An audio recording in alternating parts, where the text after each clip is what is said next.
नमस्कार दोस्तों, स्वागत है आपका जीआरबी में। मैं राजेंद्र कुमार आपका स्वागत करता हूं।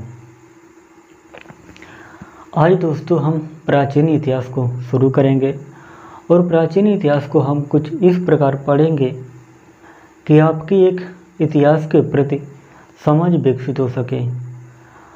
हमने आधुनिक भारत के भी कुछ वीडियो अपलोड किए हैं, आप उनको भी देख लीजिए। हमने 1857 के ग्रंथ को अपलोड किया है। 1857 की ग्रंथ पढ़ने के बाद में आपके 1857 के ग्रंथ के क्वेश्चन कभी गलत नहीं होंगे।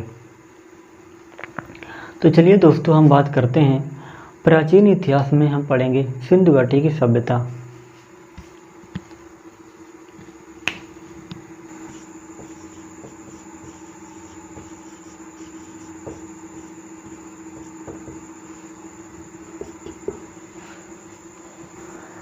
हम दोस्तों पढ़ रहे हैं सिंधु घाटी की सभ्यता।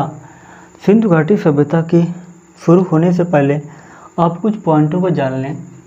जैसे दोस्तों हम बात करते हैं ये दशक की। ये जो दशक होता है, यदि कोई कहता है कि 19वीं शताब्दी का पहले दशक की बात होती है,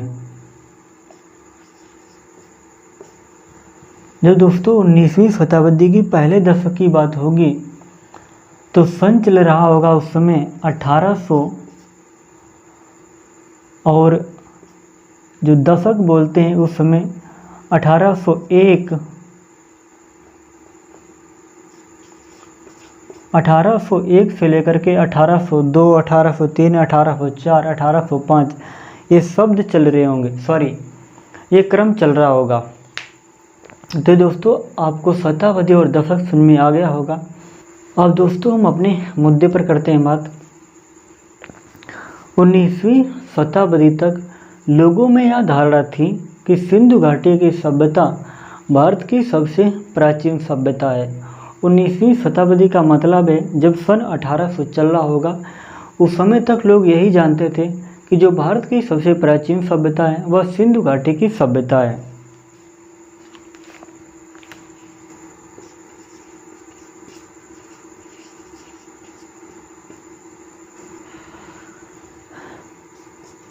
अब हम दोस्तों बात करते हैं वैदिक सभ्यता की।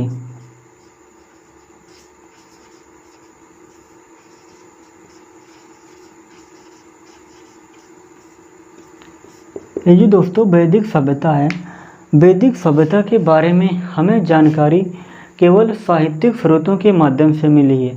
हमें कोई भी पुरातात्विक स्रोत नहीं मिले हैं जिनके माध्यम से हम कह सकें कि वैदिक सभ्यता भारत की सबसे प्राचीन सभ्यता रही होगी। साहित्यिक स्रोत आप जानते हैं, जो हमारे किताब और ग्रंथ होते हैं, इस प्रकार के जो भी स्रोत मिलते हैं उन्हें हम साहित्यिक स्रोत बोलते हैं। और जो भी पुरातात्विक स्रोत आप जानते हैं, चाहे बर्तन मिले, मृदभांड मिले, गड़े हुए बर्तन मिले, जमीन टूटी फाटी मिले, इस प्रकार के जो हमें स्रोत मिलते हैं उन्हें हम दोस्तों पुरातात्विक स्रोत बोलते हैं। जो दोस्तों विद्वान थे वो पुरातात्विक स्रोत मिले वैदिक सभ्यता के बारे में, इसके लिए वो नियमित रूप से खुदाई कर रहे थे और प्रयास कर रहे थे, बहुत मेहनत कर रहे थे। इसी बीच क्या हुआ कि सर जॉन मार्शल ने 1924 में एक घोषणा की जिससे विद्युत समाज में हलचल मच गई। जहाँ भी लोग होते थे उन्हें एक ही बात की चर्चा होती थी कि सर जॉन मार्शल ने एक घोषणा की है। ये घोषणा क्या थी दोस्तों कि सिंधु घाटी में एक सभ्यता खोजी गई। जो भी उन्होंने सभ्यता खोजी बताई उसे ही दोस्तों सिंधु घाटी सभ्यता का नाम दे दिया गया।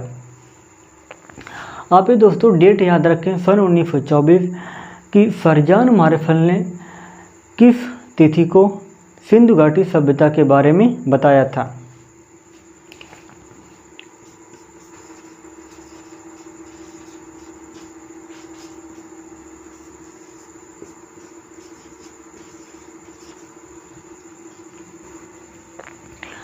दोस्तों इसे सिंधु घाटी सभ्यता ही नाम क्यों दिया गया, इसके पीछे कारण है कि जो हमारी सिंधु नदी थी, सिंधु नदी के किनारे ही जहाँ तक सिंधु नदी का क्षेत्र था, उस क्षेत्र में यह सिंधु घाटी की सभ्यता विकसित हुई थी।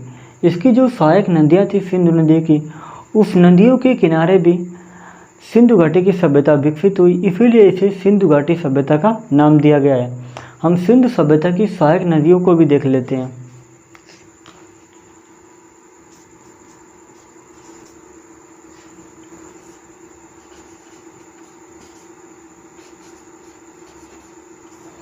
ये दोस्तों सिंधु की सहायक नदियां हैं सतलज, रावी, ब्यास और झेलम। ये क्वेश्चन आपका भूगोल का भी तैयार हो जाएगा। अब क्या था दोस्तों, जिस तरीके से आज हम जानते हैं, आज हम जो लिखते हैं, आज जिस लिपि से हम लिखते हैं उसे हम ब्राह्मी लिपि बोलते हैं। आज आप इधर से लिखना शुरू करते हैं और इधर को लिखते हैं, इसे दोस्तों ब्राह्मी लिपि बोला जाता है। इसे दोस्तों ब्राह्मी लिपि बोला जाता है। और जो हमारी ब्राह्मी लिपि होती है ये दाएं से बाएं लिखी जाती है।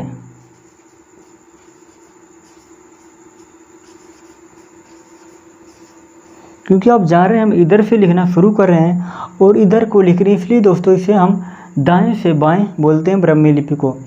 सिंधु सभ्यता में क्या था कि जो सिंधु सभ्यता की लिपि थी वो भाव चित्रात्मक थी।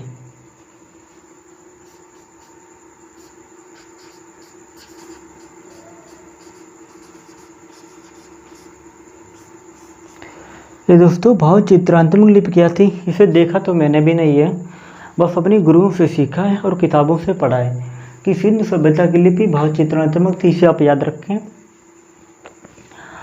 और दोस्तों सिंधु सभ्यता के बारे में सबसे प्रारंभिक जानकारी चार्ल्स मेसन 1826 में देते हैं।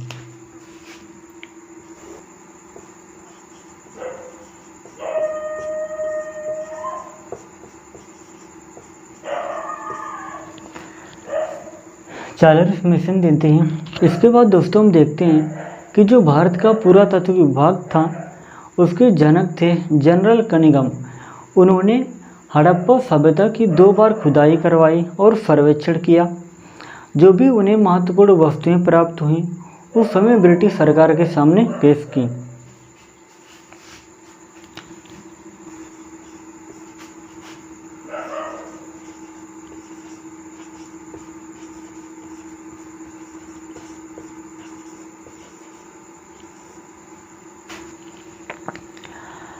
दोस्तों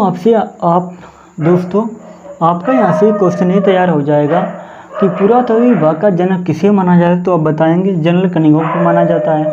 और इन्होंने 2 बार खुदाई करवाई। पहली इन्होंने खुदाई करवाई 1853 में और दूसरी बार इन्होंने खुदाई करवाई 1873 में। क्वेश्चन आपसे आता है कि सबसे पहले कब खुदाई करवाई, तो आप बताएंगे 1853 में। और कितनी बार खुदाई करवाई, 2 बार खुदाई करवाई। कभी कभी दोस्तों क्वेश्चन ऐसे भी पूछा जाता है कि पुरातत्व विभाग के जनक जनरल कनिंघम ने हड़प्पा सभ्यता की लास्ट बार खुदाई कब करवाई थी, तो आप ऑप्शन 1873 ही टिक कराएंगे क्योंकि इन्होंने 2 ही बार खुदाई करवाई थी। तो दोस्तों इस वीडियो में आज हम यहीं तक बात करते हैं। यदि वीडियो आपको अच्छा लगा हो तो लाइक करें और अपने दोस्तों में शेयर करें, कमेंट करें। चैनल पर पहली बार आएँ तो चैनल को सब्सक्राइब भी कर लें। तो मिलते हैं आपको नेक्स्ट वीडियो में। नमस्कार।